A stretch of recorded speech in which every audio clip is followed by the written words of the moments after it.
Hello, I'm Archibald Chesterfield III. Welcome to the program, and today I'd like to talk about what happens to luxury goods in a recession/depression. And I gotta be completely honest with you. See, they don't ever use the word depression. See, in this manipulated bullshit world of media owned by Murdoch and nasty oligarchs, we don't get the truth. We would never have a depression. It's always a recession. Smart fuckers. And I got to talk to you today. What happens to luxury goods in a recession/depression? And what happens is things get fucking hard. Hard. I mean, let's be honest there. When a recession, when people get the sack, their salary goes down, they have to stop luxury expenditure, unnecessary expenditure. What do I mean? Well, they need to pay the rent or the mortgage, otherwise they lose their fucking house. They need to pay for utilities like power. They may consume less, but they still need to pay for utilities, water, gas. People start to get nervous. Disposable income starts to go down. What happens is instead of eating out at restaurants, bistros, and picking up coffee from Starbucks, they will economize. So they may spend more on groceries as a whole because they're not eating out and wasting money. So what happens in a recession with luxury goods? What happens? Well, I can fucking well tell you this. For starters, the big brands, doesn't matter who you are, it fucking hurts. That's right. And what happens is a lot of these luxury brands, they're in very expensive shopping centers with high rents and $1 million fit outs. That's right. They would never give ArchieLuxury a Patek license to sell Pateks from his home, would they? No. With a shopping basket in the corner, they would never give Archie a license to sell stuff from his home, would they? No. It's not right for the store image. So, unfortunately, fuckers, that comes at a cost, because you want a nice glass and brass. Well, the rents tend to be a little bit expensive. So what happens? What happens in a recession, depression? Well, I'll fucking tell you, because I've survived a few. I remember the 90s. Oh, interest rates were fucking high. Oh, nasty shit. So what happens? Well, I can tell you what happens. Any type of extra spending people make, it fucking has the ass. I reckon 2016 is going to be an absolutely doozy of a disaster. We've got, let's look at the world state. America.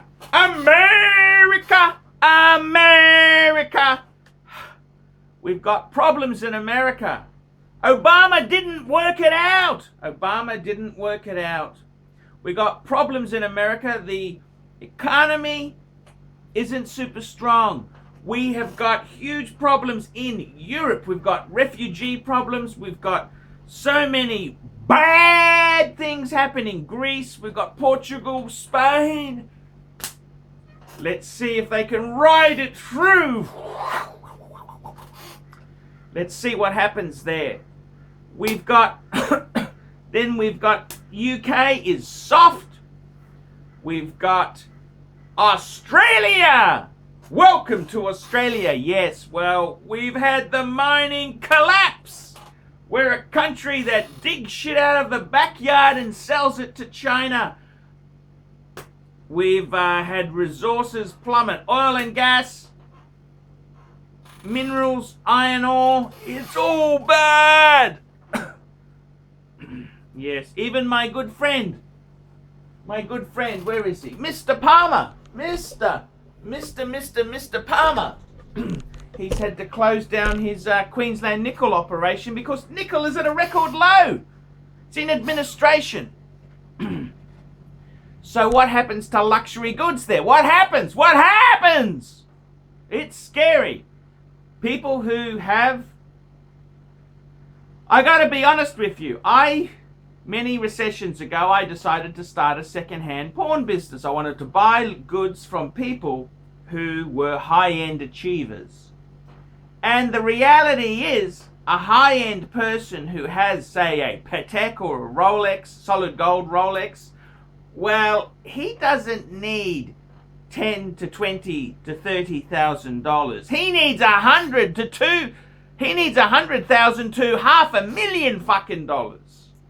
So he doesn't necessarily sell his watch because if I give him $3,000 for this Rolex, it's really not going to make much difference to him.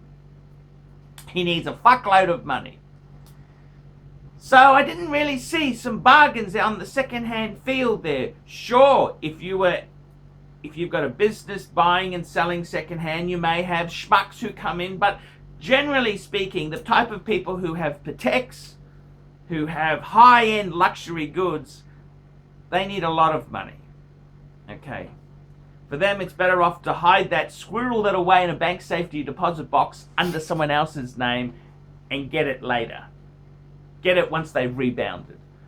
Look, what happens in a recession to luxury goods? Well, I can tell you this now. It's fucking brutal. Of course sales plummet. Look at China. China is another market that's a disaster. China has had large share market investors effectively have had their stock market interests frozen by the government. Thank you, communist fuckers! That's frozen a lot of wealthy people's sentiment. You've also got anti-corruption legislation where wristwatches was the perfect gift to buy a favor. And these dumb fucks now have killed the whole industry.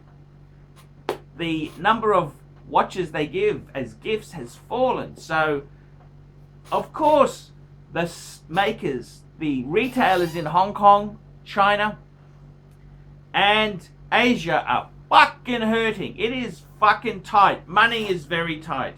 What happens to the value of luxury goods? Well, let me tell you this. Here's an interesting thing. I had a luxury portfolio and I actually sold a lot of pieces off. What pieces did okay? Well, I can tell you this. Diamonds, very, very tough. Unless it was a bargain, not easy to sell. Diamonds are very, very hard. Basically, I'd be buying diamonds 25% of retail value. That was my margin. And I used to try and sell for a third. That holds the same. Things like pearls, sapphires, emeralds, rubies, very, very tough sell. You're going to take a huge loss to clear that. Quality pieces do go. Quality pieces will go, but prices are depressed.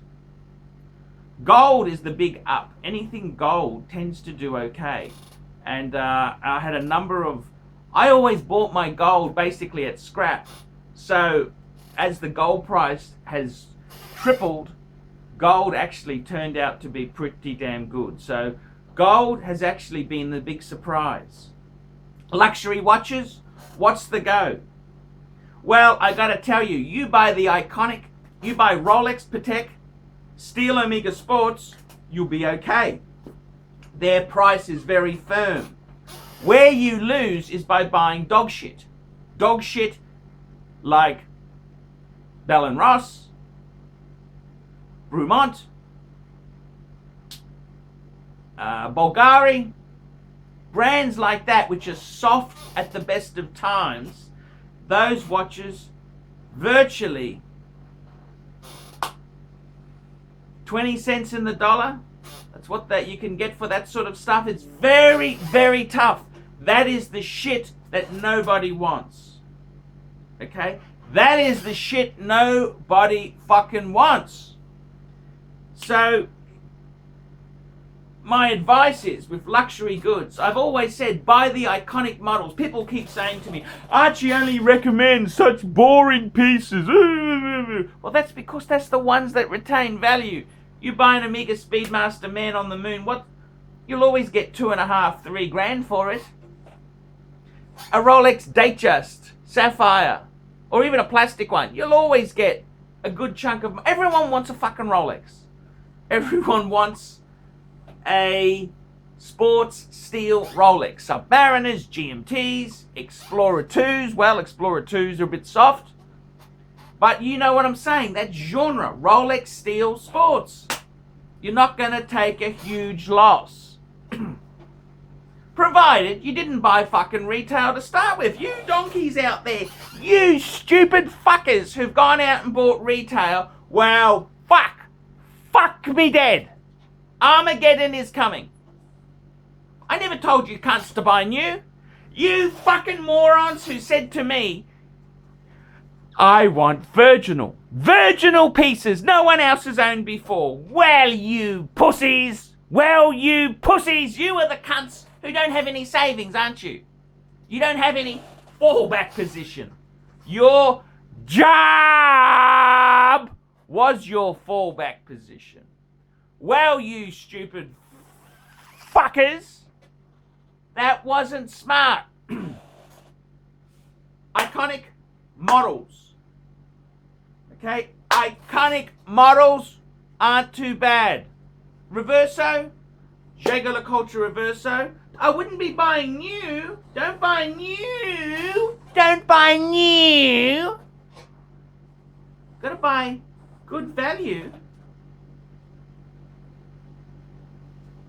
Nice condition, box papers, they're wanted. Okay?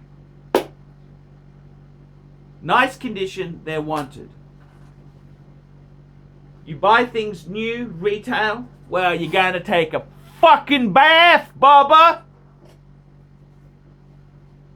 What's the answer? I honestly think Rolex, you've got to stick with the iconic models, okay?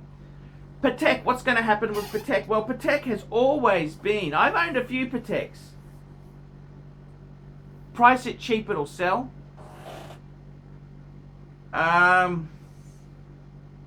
Price it cheap, it'll sell. They are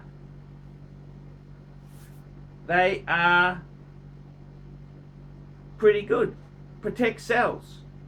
Okay, Patek sells. But there's only so many buyers for big expensive watches. What's a decent Patek? I recently sold a Patek 24 black dial. I wanted 8 Aussie, which was a bit low. Actually, I should have got a bit more for it, but I wanted it out.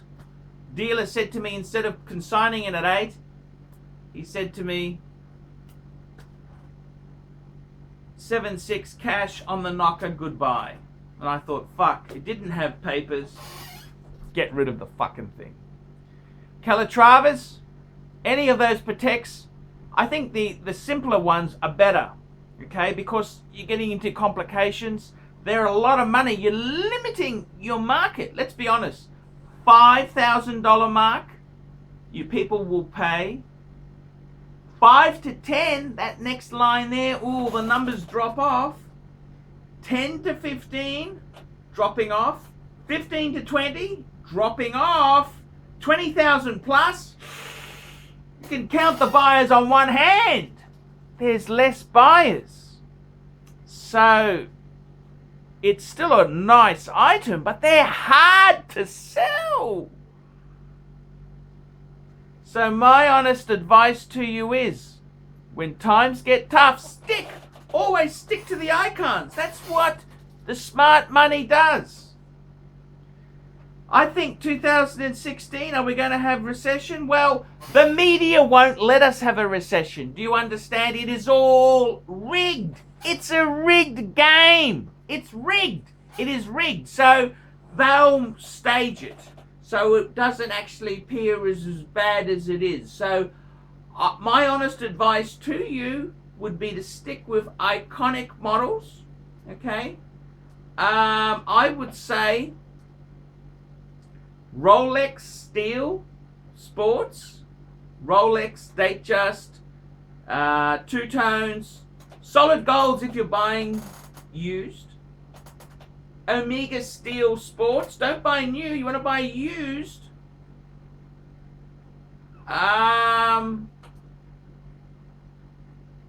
Stay with the iconic models. Patek, yes, Patek's good, but always remember, there's less people for a $20,000 watch than a $5,000 watch.